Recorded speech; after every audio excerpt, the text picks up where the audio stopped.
Welcome to Nerds at Church, a podcast about nerdery and the Bible. I'm Pastor Emily, and I use pronouns like they, them, theirs. And I'm Pastor Kay, and my pronouns are she, her.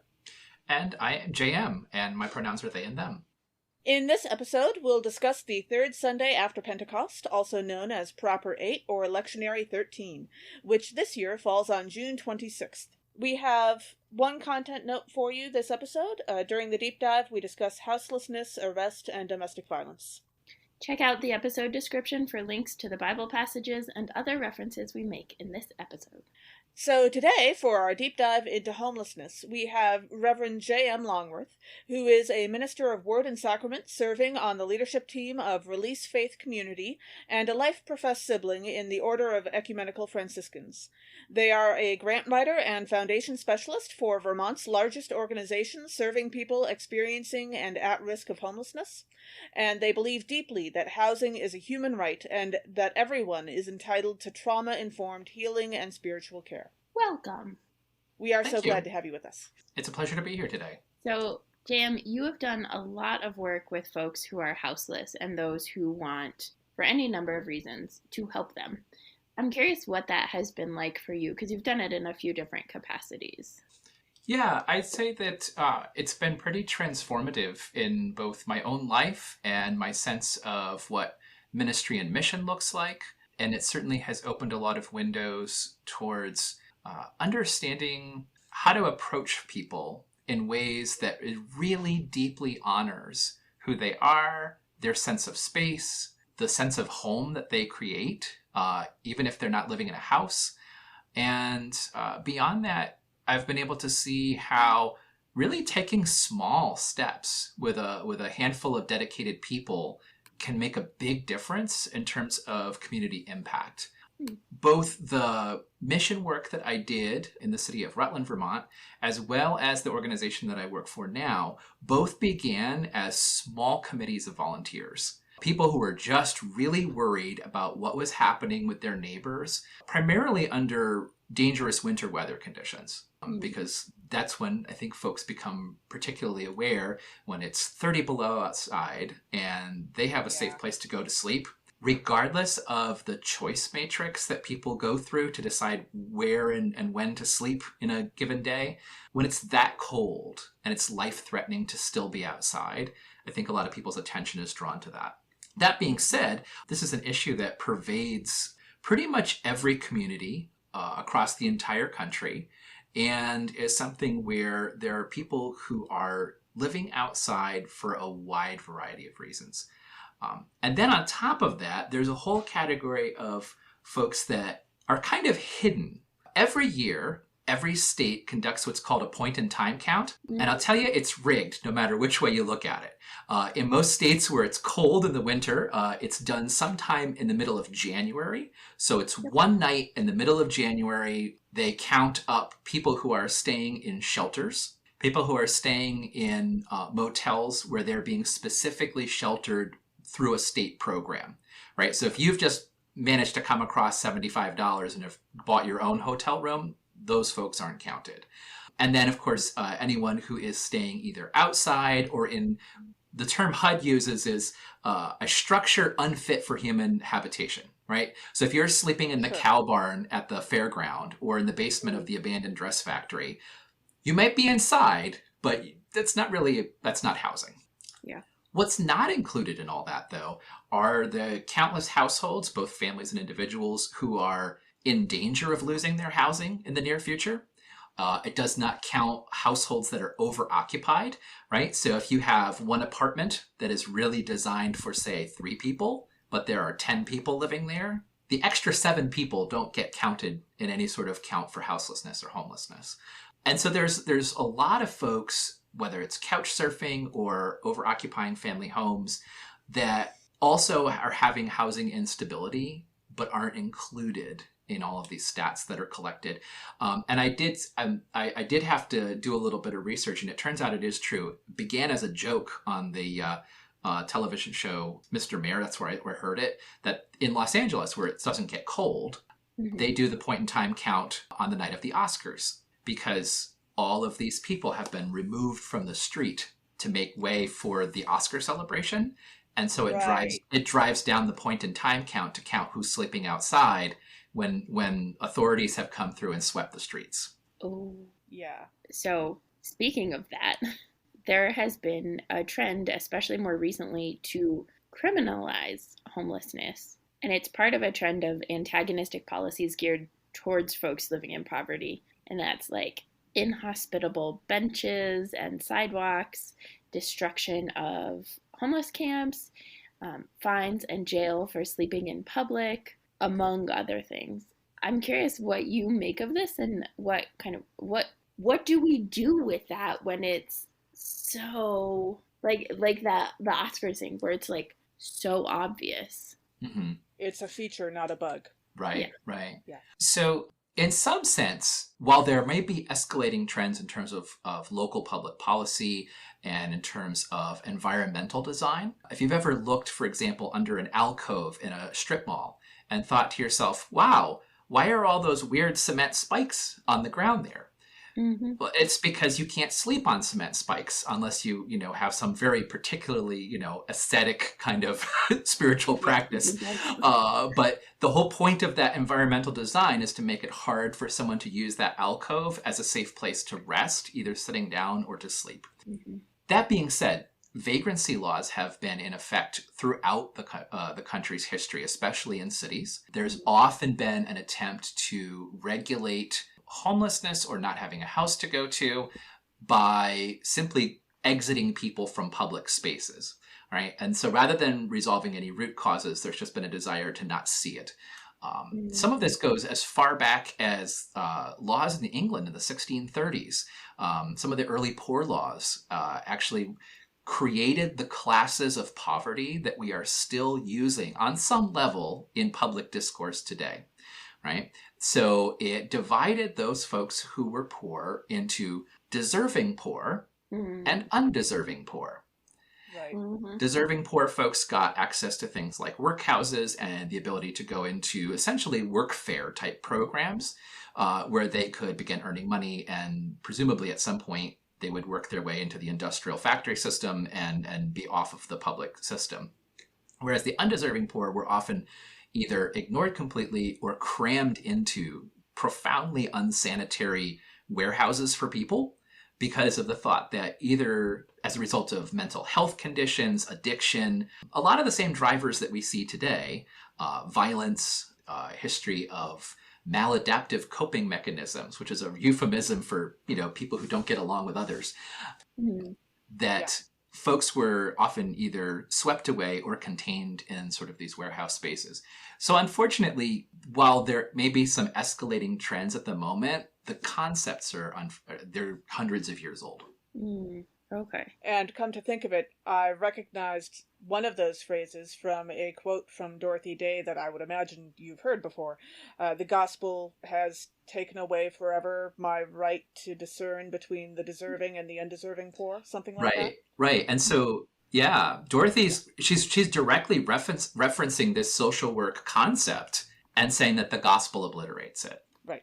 Yeah. I love using that line in sermons. It tends to really knock people's socks off. Hmm. I may have also paraphrased it somewhat. I haven't heard it for a while. But also, I notice as we talk about this, we have all used, I think, both terms by now. Some activists have started using the term houseless or houselessness as opposed to homeless. And I was wondering, can you tell us what that language choice is about?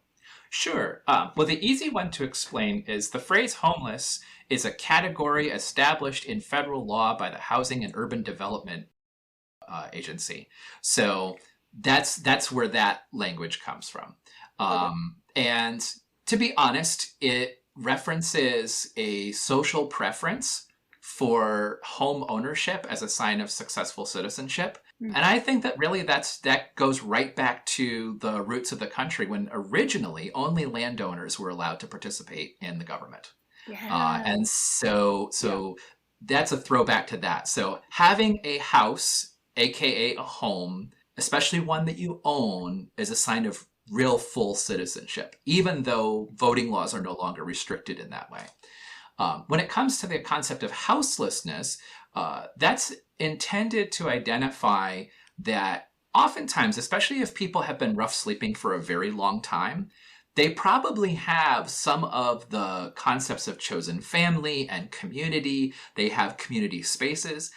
During my time as a street chaplain, where I would be out walking anywhere from 8 to 10 miles in a day, visiting with people, visiting both neighborhoods as well as places where people created alternative social spaces and places to sleep. Mm-hmm. It was really clear that there was an entire network of footpaths that was overlaid over the city map, right? So if you look at a city map or you look at Google Maps, there's the streets and there's the sidewalks and there's the rivers and everything. Mm-hmm. And if you could, there'd be another map you could lay on top of that that was encampments, agreed upon social spaces, territory that various people were using to store their items, places where people slept outside. And so the whole point of using houselessness is to identify that people may in fact have a sense of home, sure, even though they don't have a house or an apartment. And the challenge in that is that there certainly are people who have experience of home when they are unhoused. And for other folks, it's a traumatic crisis, right? And so I think that there's some value in being able to embrace both terms. One, because I think there's value in seeing that people have created spaces and places that are home, even though they're not the kinds of structures that we would think of as, according to the guidelines, fit for human habitation. And at the same time, there are people who are going through the loss of housing that has left them reeling. And so I think that both ends up being important. The concept of outdoor space as home, one of the things we would do as street chaplains when we would begin training new folks to head out and visit would be to try to conceptualize a certain area as a space in someone's home, so that we would follow this knock first rule, and obviously there's in a lot of cases not really a door, but to do a slow and steady announcement of ourselves, who we are, who we're with, to take away the anxiety that we're not the police, we're not social services, but we are here to just check and see if anyone's here, if they're okay, so that there could be gradual consent throughout the entire experience on the part of whoever was staying there. And I just would explain it to the volunteers and the other folks that I was training that if one day you just walked into your kitchen to, go make coffee in the morning and there was just someone sitting there in your kitchen that you didn't know, you'd probably be rightfully freaked out. So, so we don't want to recreate that experience for any of our friends that we're encountering outside, because that's just not fair to do to anybody. Yeah. And so we would try to honor the sense of home that some folks had created around those spaces, while at the same time using all sorts of different kinds of communication to make sure that people could say yes to our presence. And at the same time, if they said no, we said, thanks, have a great day, and we kept going. Sure. Yeah. So I've been involved both in the launch of a day center, and then also where I'm serving now has a very well-established day center that is open both to guests of their own shelters, but also just to anybody that's 18 and up that wants to come in and needs space. And the reason why we have that cutoff is that that's meant for both the safety of the adults in the space, but also the safety of any youth. We actually have a really wonderful partner in the city that is a youth shelter and a youth drop-in program where there are adults there who are especially trained on how to help make that a safe space for unaccompanied minors who are living on their own. So in both of those cases, one of the important functions of the day center, aside from socialization and a place to do meals and a place to get a nap if you actually worked all night, that was an interesting thing I had never thought of until I talked to someone who was finishing up their nap in the nap room, was that here was someone who had no place to live and was not eligible to check in the traditional overnight shelter because the hours were the same hours that they worked. Right. Mm-hmm. And so you think about, what does it mean to work overnight, not have shelter, and then have nowhere to go to rest? No one could keep that up for very long. You'd become either very ill or have an episode. Right. Mm-hmm. As I said, those spaces often served as the mailing address for a lot of the guests, including people who didn't want to use a shelter that they were staying at as an address. And then folks that either didn't have access to shelter or were precariously housed, right? So they're staying on a friend's couch or sleeping in somebody's garage or somebody's storage unit. They could use that as a legally findable, reliable address for all sorts of correspondence and other things like that. Yeah. Right.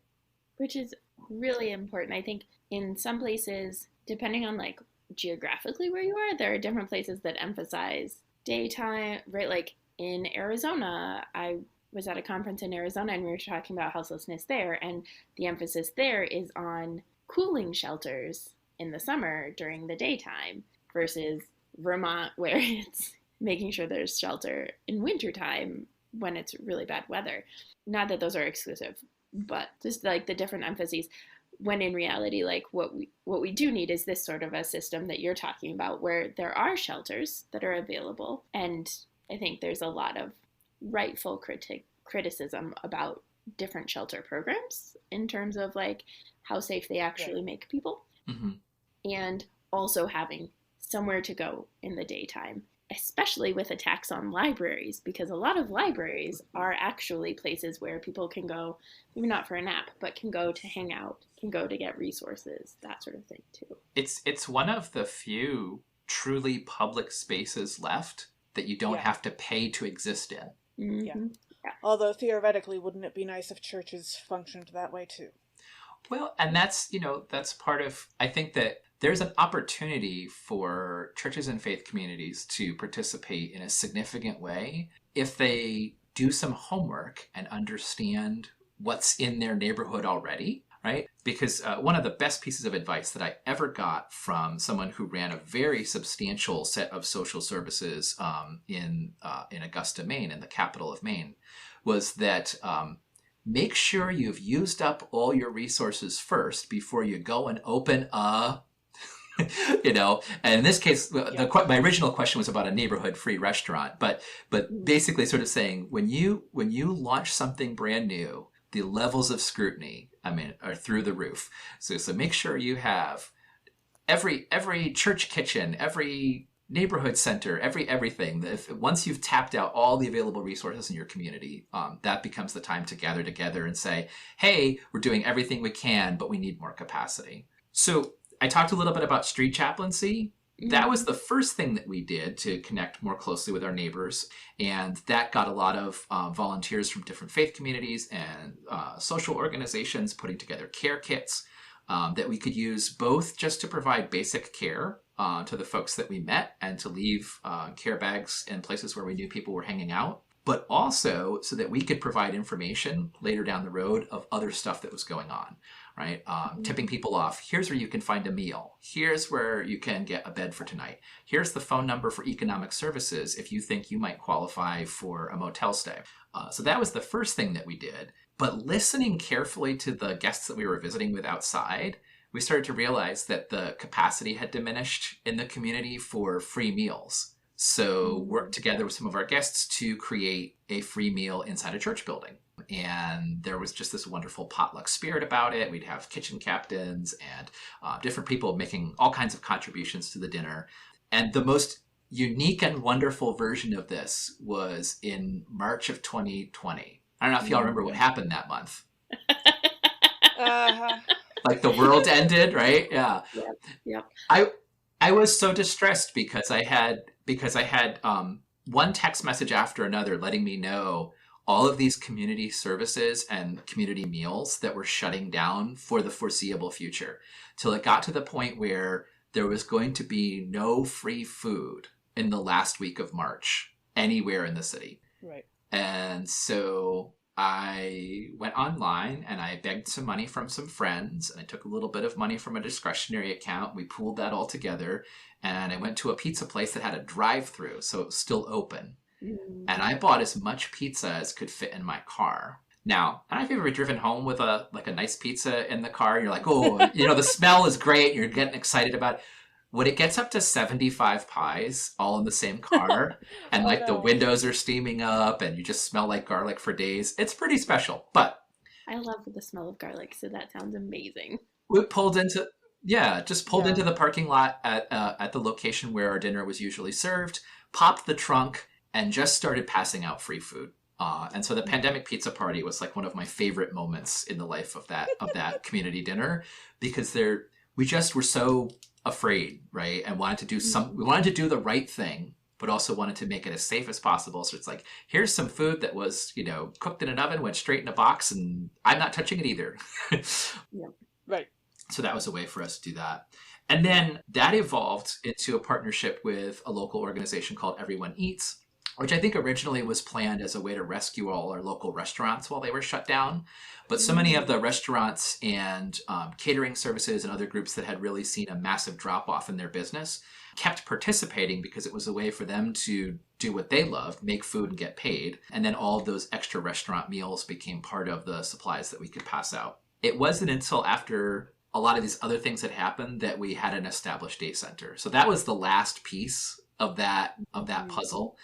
And I'll be honest, the day center operated under some pretty strict rules during the most tight of the pandemic shutdown, just because it was really not clear what was safe in terms of having people close together. Right. So, yeah. And, COVID is still a reality that we deal with, even in a much more established sheltering organization. There are times where all of a sudden a family needs to be moved to an isolation space, a guest needs to be moved to an isolation space. The day center needs to be restricted just to overnight guests. Fortunately, those are getting fewer and further apart, which is great, because we've been able to have a really, really wonderful opportunity to encourage people to do testing and get vaccinated. And so we have an outsized population of vaccinated folks that are living way on the margins because of the relationships that we've built, which I think is a really exciting thing. Well, and it's a testament to actually, like, not only living out your values in terms of, clearly folks involved have very clear stated values like you have, of housing as a right, but also of like human dignity and trauma-informed work. Like, as you've been talking, you've named things that aren't always like trauma-informed is not in mainstream, I don't think, very well defined. And so a lot of people will like say something is trauma-informed, whether or not they've had training. Or sometimes people will identify someone else as being trauma-informed, even when that person doesn't have the training. But you're identifying specific things, right? Like, not just barging into someone's space if they say they don't want to talk to you, just moving on, but that sort of relationship building that then creates communities of resilience. And that's the piece that we don't have by and large in this country. We don't have communities of resilience. We have isolated pockets of people who are doing their best, and we live in like a late stage capitalist hellscape. And so like it's without the community focus, we don't actually build the communities of resistance and resilience. We just slowly dwindle until Well, and I want to save part of this comment for later, but one of the things I'm really excited about is that we make really incredible use of peer supporters in our work.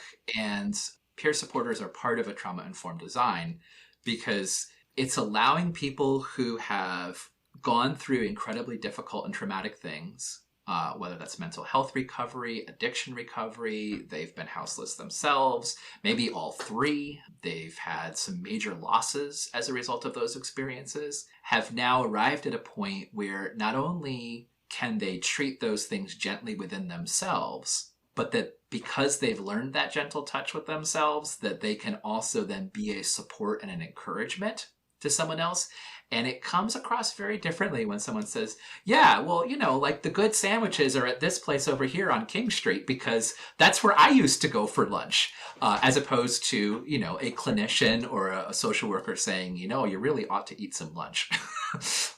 Both probably coming from the same, good heart space, right? Like, if this person doesn't eat, they're not going to be okay.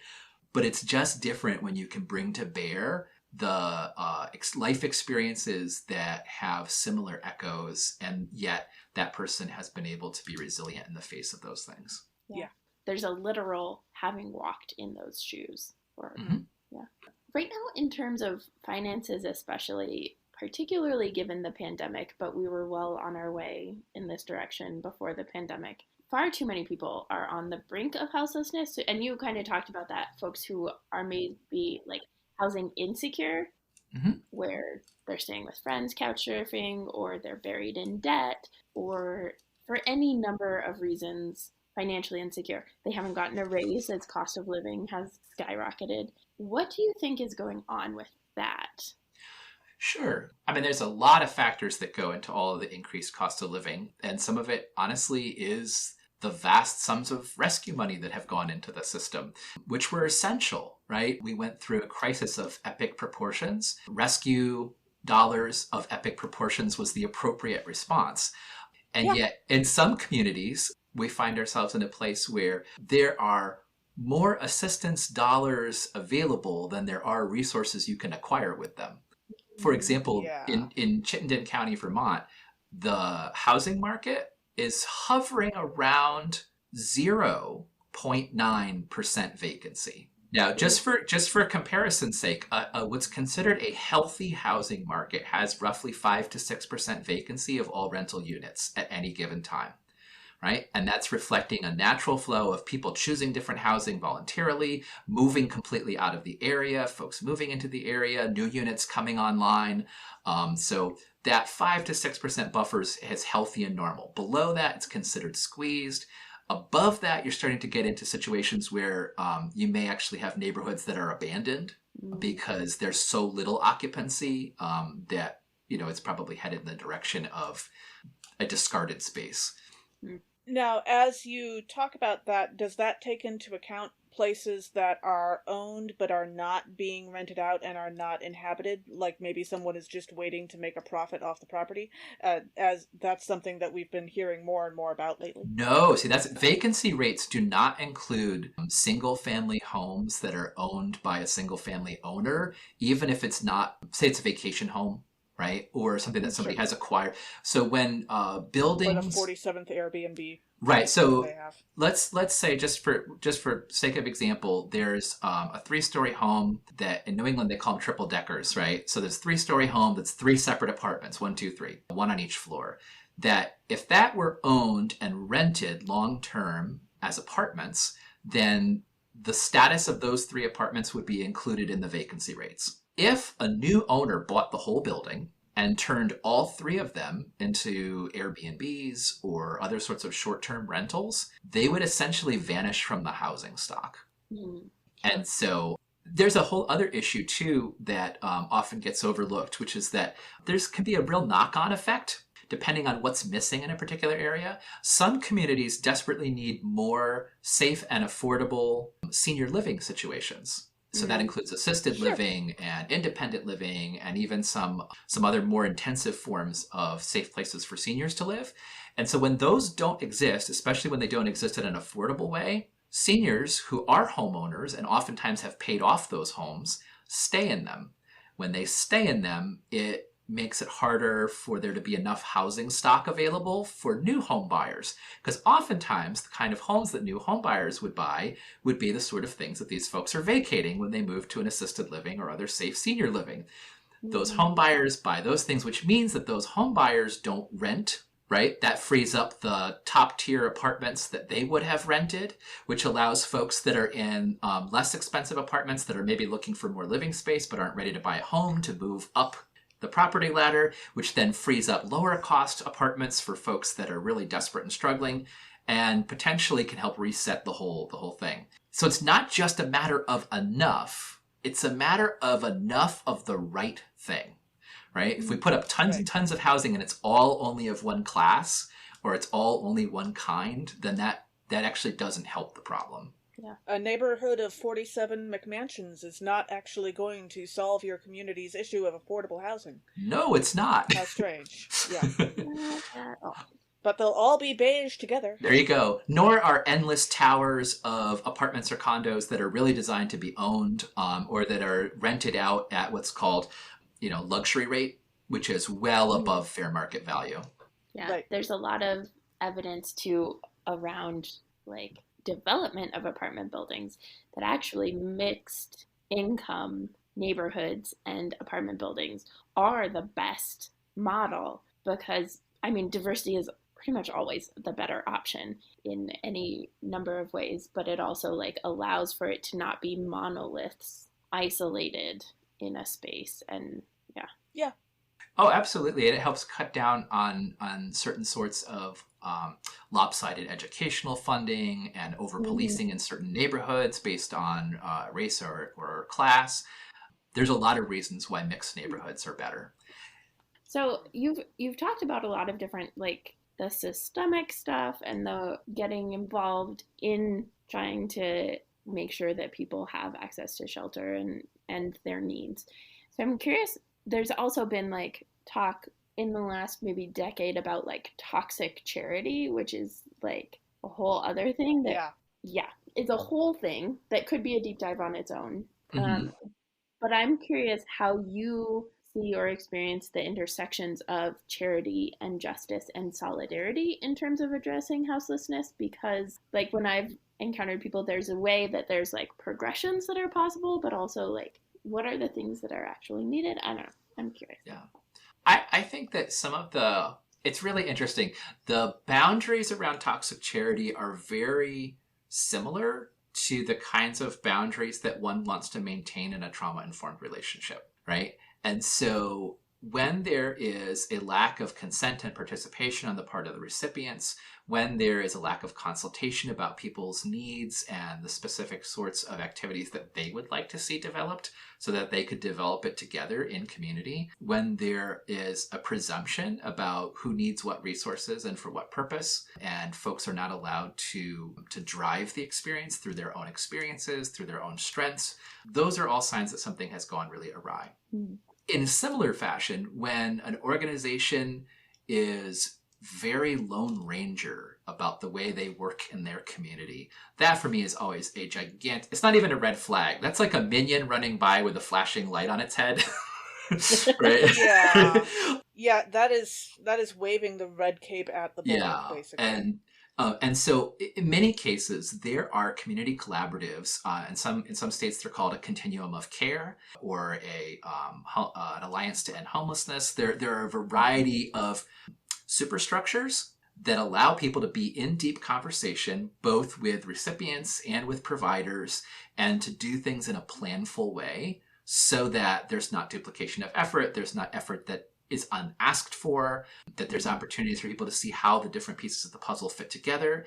And so I think actually robust participation in community conversation is a really powerful check against untethered helping, right? And especially untethered helping that isn't really helping. That's all about making the person feel good or the organization feel good and doesn't really have folks' interests at heart. I think the other sign to look for is that congregations, right, are 501c3s.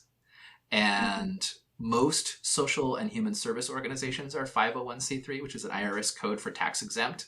And in theory, they are not supposed to do public advocacy that says things like, vote for Senate Bill 17, right? Or elect, Susie Smith, governor of the state. But they are supposed to have a role in public education about the common good. And so I think any service organization worth its salt is always going to be dangerously tiptoeing on the line that they're going to public educate the hell out of stuff, right? that they are calling their state legislators, they're calling city government members, they are participating in public conversations, they're talking to the state agencies that deal with the issues that are their specialty. They're always in public conversation with other public servants about what is going on in the community. They're in public conversations with the people receiving services. They're in public conversations with the peers and the other folks that bring this, rich life experience to the table. And they're doing it in a way where we want to make sure that people understand, like, what are people asking for? What do people truly need? And what are some of the most efficient and effective ways to get that done? And who wants to partner together to make it happen. I think when those sorts of circumstances are happening, and you start saying to yourself, wait a minute, are these people advocates or are they service providers? If you've ever asked yourself that question, there's a really good chance that they're on the right track. Excellent. So we chose this topic for today because Elijah and Jesus were both very transitory, and we're going to hear stories about Elijah and Jesus talking about that today in their lives. But they both intentionally chose that type of life due to their vocations rather than falling into it through financial circumstance, as we've been talking about folks struggling with houselessness and homelessness today. And so there are still people who live very similar lives, very transitory, not quite fitting our usual definition of homeless, but still moving around constantly, possibly because of work. And I was wondering, does that lack of a settled community and constant relationship have long-term effects on a person? Is that something you've had experience with as well? Yeah, and I mean, some of my dearest friends from the street were people who very much in that same model were intentional about living outside of the normal expectations of the society around them, and oftentimes were able to express a sort of wisdom and compassion for their environment that I think a lot of people struggle to appreciate. That being said, I've also seen people struggling with the idea once they've made some relationships of going further, right? There was a fellow by the name of Jim, and I have his permission to tell this story about the time when we met him at his campsite, and he said, well, that's great to know that there's these things, and I'll never go to them, but thanks for stopping by. And then the next time we saw him, he said, when is that breakfast thing again? I'm only going to come once, but I just wanted to know so that I could plan for next week, and from that to, coming to breakfast, well, this is kind of dumb, but I'm going to eat breakfast and I'm only going to come once a week. Then he was coming twice a week. Then he was coming and so sometimes it wasn't that he lacked community or even necessarily the skills for community, but there was just this barrier of fearfulness about what other people would think about him. Will I be received? Sure. Will I be rejected? Will I be wanted? And as he continued to participate more fully in community, in spite of not making really any, he would be like a housing navigator's worst nightmare, right? Making progress at Jim on permanent affordable housing is like, forget it. But he came to a church service and learned about tithing for the first time and realized that he didn't have any money at his campsite, so started collecting wildflowers, and the next week brought a tithe of wildflowers to adorn the altar. Because he heard about the concept of this is one of those ways you can support the community that supports you, and he just went and did it. If only everyone could do that. Mm-hmm. Yeah. Hear it, learn it, do it. Yeah. So speaking of, I feel lots of despair lately.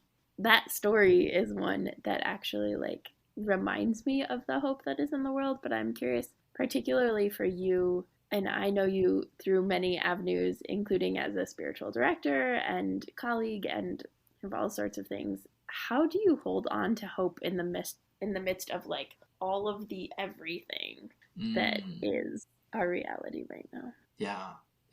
I would credit it to a few things. One, I have a fairly consistent spiritual practice, and that just puts me in regular contact with stories where the things that people hoped for but didn't expect did happen. That there's a way in which I think I read scripture and that I approach, the practice of daily prayer that illuminates that for me. Second, I'm only able to be a trusted listener because I have my own trusted listeners, right?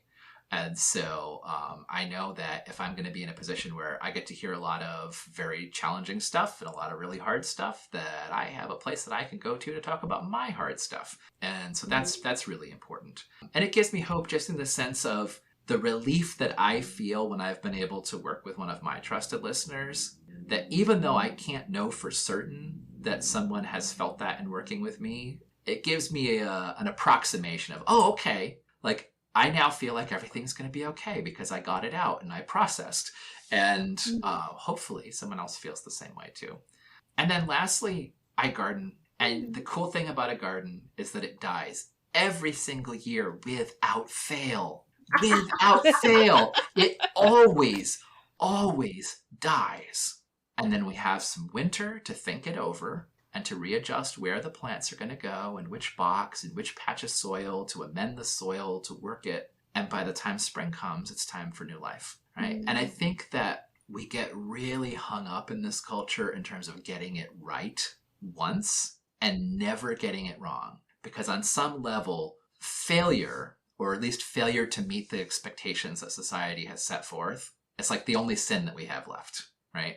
Like, you could do pretty much whatever you want, but you better not ever fall into need.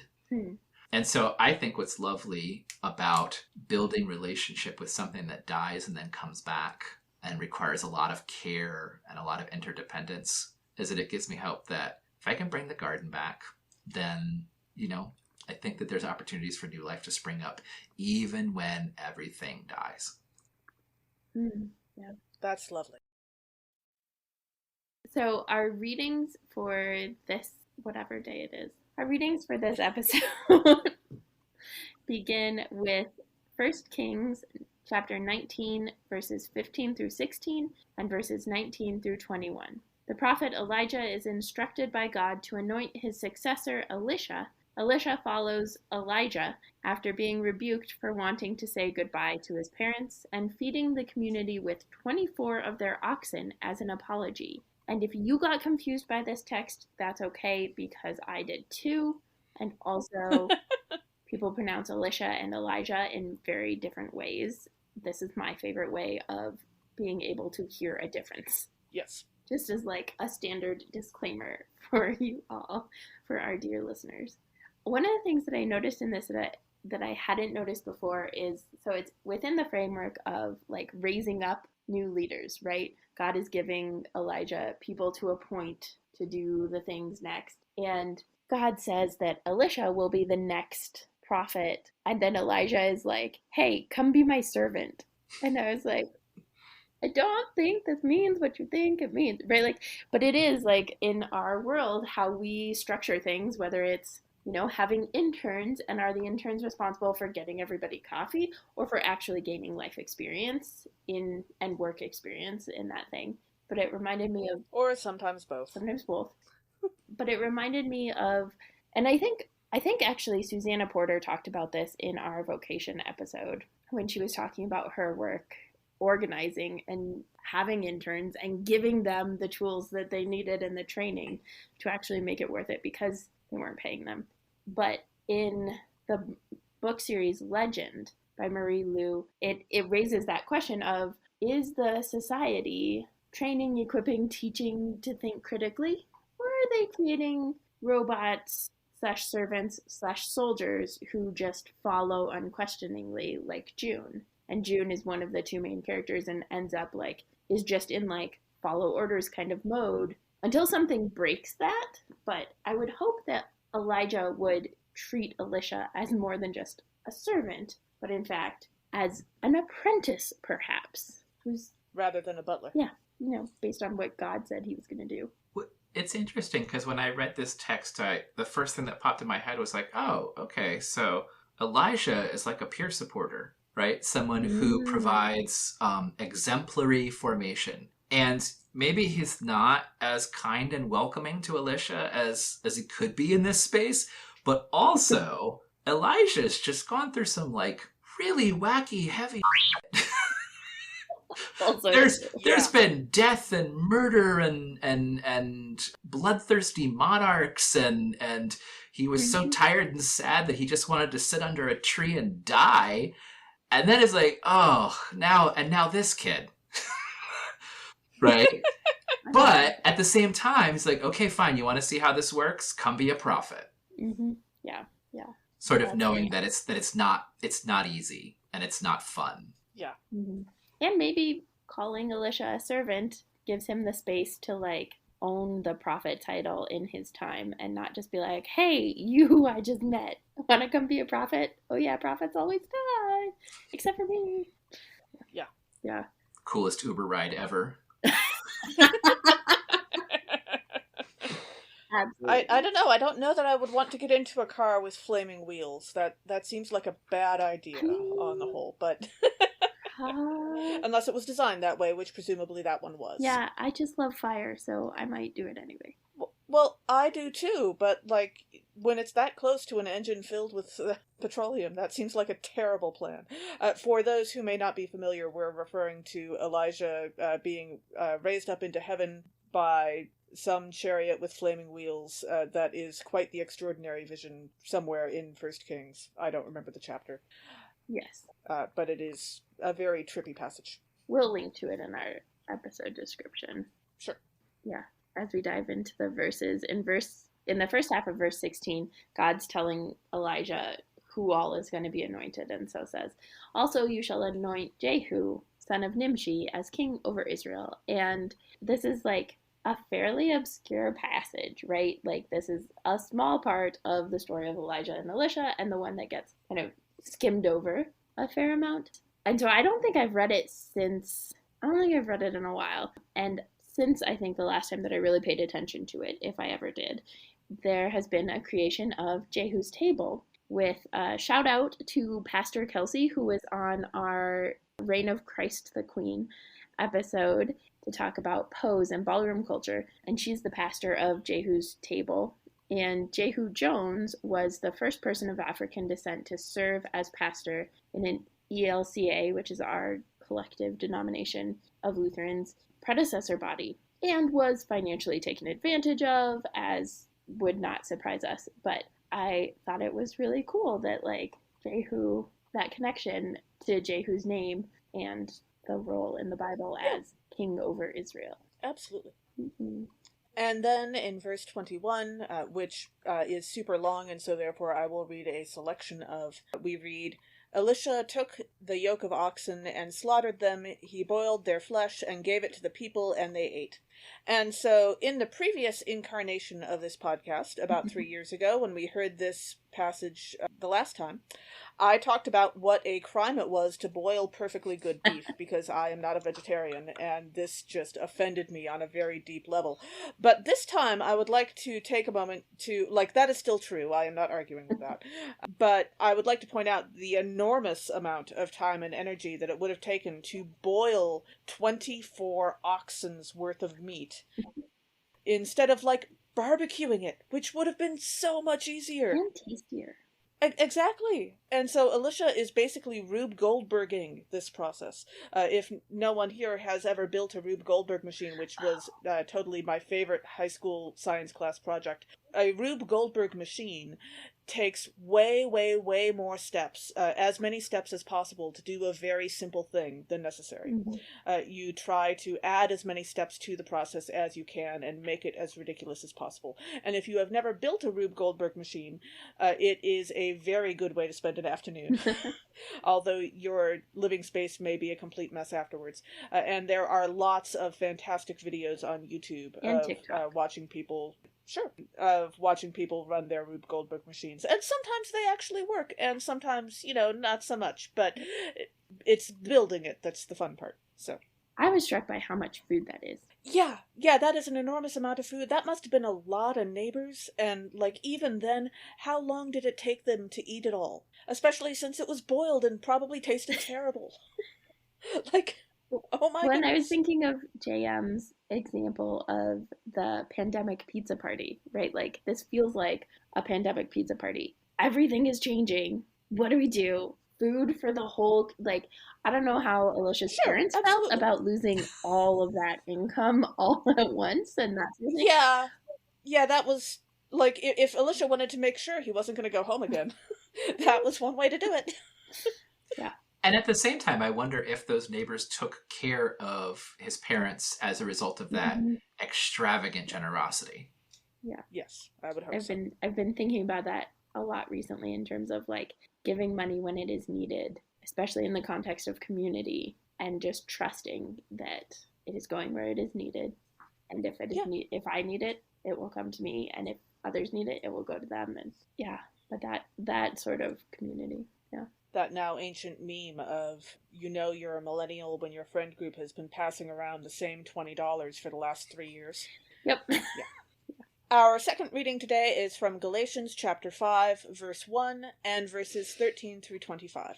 Paul instructs us to serve one another out of love from the freedom that Christ has granted us. He describes the fruit of the Spirit as a contrast to the works of the flesh. So one of the themes that I noticed in this was the like binary that Paul does that's interpreted a lot today as very anti-body, right? Where the works of the flesh are bad and the fruit of the spirit is good. And thinking a lot about like the mystics, because we recently had Carla Christopher on for to talk about mysticism, and even Orthodox theology that like really gets into erotic and physical manifestations of God. Sure. That like ignoring deriding the body and its needs is actually not helpful, Paul. That is in fact part of why this pandemic is never ending, because we're just ignoring the needs of our bodies for safety. Sure. And Emily, that means that this binary is what? A false binary. All about the false binaries. Of course. We need that as a t-shirt. Speaking of, this is coming out towards the end of Pride Month, but we have new merch for Pride Month, particularly our Pax Vobiscum logo and image in rainbow, trans pride, and ace pride colors. So make sure you check that out. Yeah. And then in verse 13, we read, "For you are called to freedom, siblings, only do not use your freedom as an opportunity for self-indulgence, but through love become slaves to one another." This is a complicated thing, right? Anytime we talk about slavery, it is going to be complicated because it is complicated for us in a US context, particularly with our history of chattel slavery, and in general, enslaving another human being is problematic. And there were some things built in within Jewish culture to kind of mitigate that. But if we're looking at the freedom part, so I just want to name that, but looking at the freedom part, the freedom for, I think, is a beautiful idea. And it reminded me of the abnegation faction in Divergent, because that is like they are literally, their core principle is service, right? Abnegating for themselves, but doing for others. That's cool. There's nothing funnier than going to a Franciscan community gathering and trying to get in line for lunch. Oh my because it's like completely derailed by this crazy like one-up game of deferral. No, please, you go first. No, I insist, you go first. No, you go first. So I think that and that's a sort of a silly example, but I think that within the context of community, within a context of mutual consent, that the idea of being able to render a tremendous amount of loving service to someone can potentially, have a positive spin on it. So, that's something I think worth taking into account, provided that, one is keeping up with all the other caveats that you've mentioned. Oh, sure. And sometimes, even if you're doing it for a selfish reason, it still winds up working out pretty well. Like, I met my best friend in middle school being kind and altruistic to each other by being at the back of the line for kickball in gym class and kindly offering to each other, "Would you like to go before me? You can, that would be fine," because neither of us wanted to play kickball. There you go. I was thinking about your example, though, Jam, and I was like, I tend to be of the, like, okay, I'll go, partly because inevitably somebody has to go, and partly because as a vegetarian, I actually have dietary restrictions. And so I'm like, no, I'm going to go, because otherwise you might eat all the cheese pizza before I get there. Yeah. So there is that complexity of spaces. Sometimes love looks like speaking up for your needs. Absolutely. Ooh. And speaking of eating, in verse 15, we read, "If, however, you bite and devour one another, take care that you are not consumed by one another." I love this verse. I feel like I have not noticed this verse before, but it seems like it should be a bigger part of my life. Because it acknowledges that the petty crap is gonna happen. Like, we are absolutely gonna take bites out of each other. That is how the world works. But basically, it is encouraging us to only gently nibble at each other, rather than destroying each other entirely. Like, this reminds me of how my cat likes to gnaw at my hand occasionally, not because she's trying to, eat me, but because she likes to remind herself that I'm real and I'm really here. Or at least that's what I'm telling myself. She can't talk, as far as I'm aware. And so, at the moment, I am taking this verse as saying that we should be like Bartleby and Loki in Dogma, or be like Lumiere and Cogsworth in Beauty and the Beast. You're aiming for friendly bickering, rather than destroying each other when the petty crap happens. And that is mostly going to be okay. I definitely saw Loki in your notes, and I was like, not that Loki. I know, that's what I'm saying. Although that Loki and Thor do have a few moments of mostly friendly bickering before they, try to destroy planets. I was going to say whatever, they really are more trying to destroy each other planets, but yeah.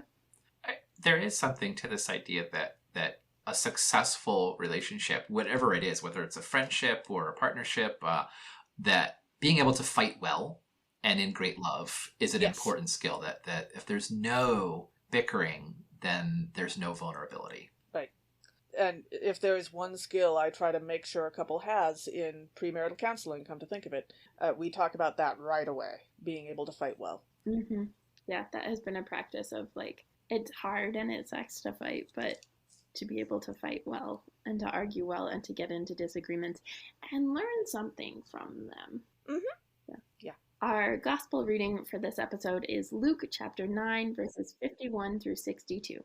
Jesus sets his face for Jerusalem and heads towards his crucifixion, while his disciples are still totally off base on how to respond to rejection.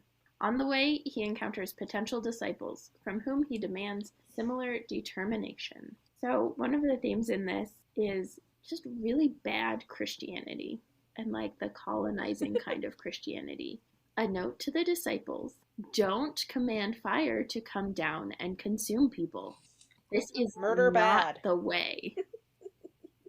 In fact, it is pretty textbook, like, incel right there. Like, oh, they didn't do exactly what you wanted. They didn't welcome you exactly the way that, like, we think they should.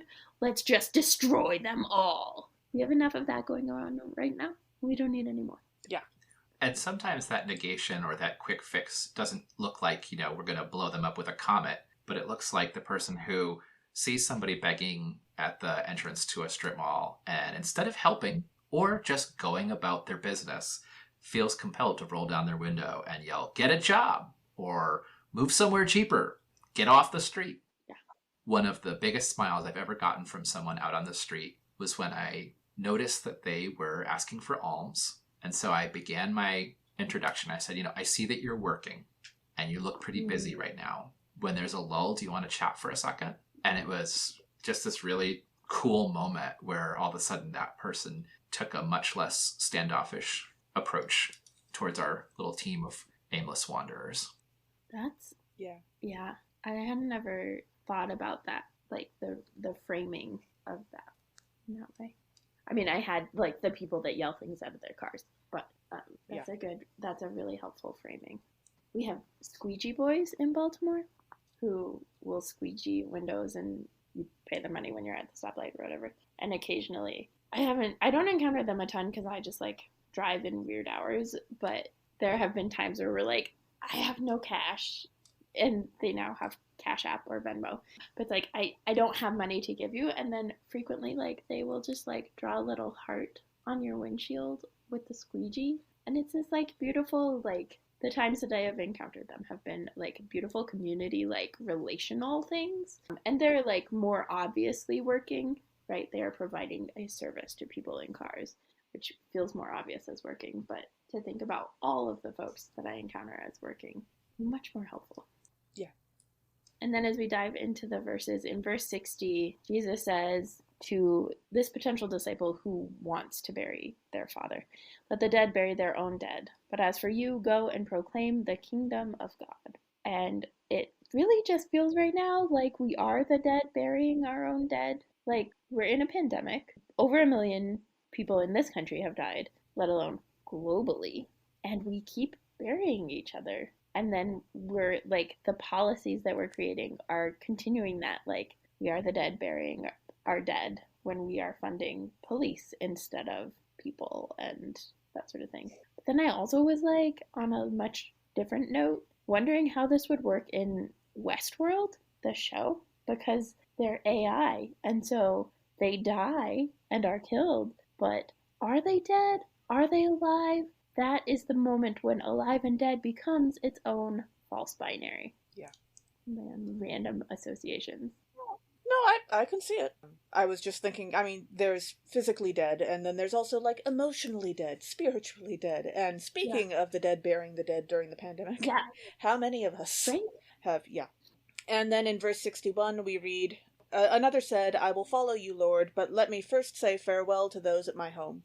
And then after that, Jesus yells at the guy for it. But, like, maybe following someone, following Jesus in particular, certainly, doesn't always mean also, like, actually following them physically. It doesn't always mean stalking them. Like I've said before, my mother loves to say that stalking someone is not socially acceptable behavior, and Jesus is already traveling with a dozen guys. Like, he does not need a bigger group of people to organize logistics for. He is full. I'm guessing. So, dude, you can go live your life and you can still follow Jesus. Like, you don't have to go say farewell to people and then leave them forever. You can also just go home and follow Jesus in your daily life. And this made me think of Zuko from Avatar: The Last Airbender. I will try to straddle the line of spoilers and say that partway through the series, he goes through... I already saw it all, if you're not spoiling it for me. Oh, well, that's great, but I was also thinking of our listeners. Cool. It is a wonderful series. Zuko does go through a major transformation partway through the series, and once he goes through this transformation and becomes a very different person, he doesn't immediately insist on traveling with the gang, that is Aang and his friends. He has other stuff to do first, and also he doesn't really feel like it's his place to get to demand that of anyone. In fact, they kind of have to talk him into it in the end. And maybe if a few more people took that position with Jesus, Jesus wouldn't have spent quite so much time yelling at people. Or maybe those scenes wouldn't have been quite so memorable. I don't know. I was just like impressed with your spelling of gang and wondering if it was intentional to have two Oh no, A's that's in intentional. gang. Yes, that's how fandom spells it, because it's the Aang gang, and that's very quickly got shortened to gang with two A's. Yeah. And now for our newest segment, Let's Make a Muppets Musical, where we talk about our readings and we ask ourselves, how could we possibly make this better with Muppets? Which, like, the answer is always you can make things better with Muppets. That is an obvious Which is why question. it's not Come on. can we, just how can we? Exactly. And personally speaking, I find as we keep doing this, I never manage to think about this in advance. I always have to come up with it on the fly, and yet it still winds up being a wonderful conversation. I was looking at our reading from First Kings, and inevitably we wound up talking about Elijah being raised up to heaven in the chariot with the flaming wheels, and my initial question was, I think that's the defining situation for Elijah. If you're gonna cast Elijah as a Muppet, you need a Muppet who can pull off that scene, right? And I'm thinking Dr. Teeth from the Electric Mayhem Band. I could totally see him, like, jumping, not just stepping politely, but jumping into the chariot with the flaming wheels, and very excitedly going on up to heaven in it. And that would be fabulous. I was totally imagine when you first talked about it, I was like imagining Miss Piggy freaking out in the chariot with the fiery wheels and like, what is Oh, goodness. Yeah, I don't think she'd enjoy that as much. And then, of course, if we're going to have someone, chop up 24 oxen and do something bizarre with them, I think the Swedish Chef has to be there. I don't know that Alicia has to be played by the Swedish Chef, but, like, clearly he would need a sous chef, right? So the Swedish Chef can help out. I was almost envisioning either Scooter or Elmo as Alicia in this situation, because both of them sort of embody this sort of like helpful sidekick character, right? And they want to do the right thing, Oh, yes. but they also don't always know what the right thing is to do. And so there's something about this whole awkwardness of like, okay, now I'm wearing this weird coat. Okay, goodbye, family. Oh, wait, no. Oh, now there goes the oxen. Oh, no. I guess we'll have to boil them all. I love that. That is fantastic. I love that image. Yes. And we were just saying that we needed to cast Elmo more often, because we have not been paying enough attention to Elmo. It's true. And I don't know that we've ever cast Scooter. No. So, I don't think so. A great addition. Everyone always forgets the stage manager, you know? Poor guy. To be fair, they're always... I'm excited to see what listeners come up with, though, because this is one that so this came from a Twitter conversation with Rabbi Danya Rutenberg. And so we don't always tag her, but we occasionally tag her, particularly if there's Hebrew scripture stories. And so I would be curious to see who's human in any of this. Yeah, I have no idea. Like, maybe there's some random person who is there and trying to suggest to the Swedish Chef, could we barbecue some of this? Because that would be pretty good. Or like Alicia's mom. Yes. Yeah, Yes. yeah. That's a lot of dead oxen. Why are all of these oxen dead? So, JM, any other thoughts on life, the universe, and everything? Two things. Number one, if you come across an organization and they say that they're trauma informed, but they only seem to be trying to treat their recipients that way and not their staff, they are not a trauma informed organization. Number Amen. two, please be gentle with yourselves and with each other. We really need it right now. Amen. Mm-hmm. That is a great PSA for all of us. Yeah. Actually, that could be a deep dive. Well, thank you again so much for joining us, JM. We are so glad to have had you with us to talk about all this. Oh, it's been a pleasure. Thanks for inviting me. And thank you to our listeners for joining us as well. Catch us next time when we'll discuss nerdery connections to the scripture readings for the fourth Sunday after Pentecost with our special guest, Alejandro Morguia Ortiz. This podcast has been produced by us, Kay Roloff and Emily Ewing. For more fun, check us out on Twitter and Facebook at Nerds at Church, or contact us at nerdsatchurch@gmail.com. Also, if you like what you've heard, rate us or leave us a review on Apple Podcasts, Facebook, or wherever you catch your podcasts. If you want access to our uncut guest episodes, including this one, and interviews, live Q&As, and more, support us on Patreon at patreon.com/nerdsatchurch. It's certainly cheaper than a month of rent for you or anyone. Or a day of rent at this rate. Also true.